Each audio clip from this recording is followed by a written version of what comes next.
আসসালামু আলাইকুম। সবাইকে জানাই ঈদের শুভেচ্ছা।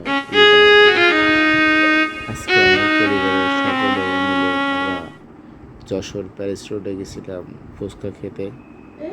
সবাই আনন্দ সহকারে ফুচকা খেয়েছি।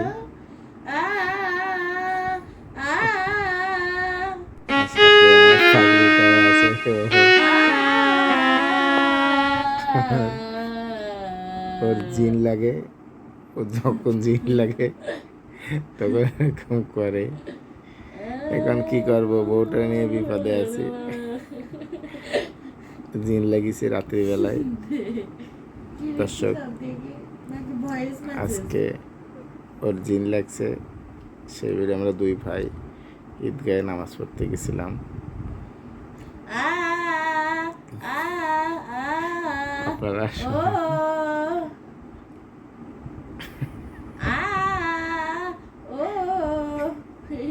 দারুণ একটা মিউজিক শুনতে পেলেন।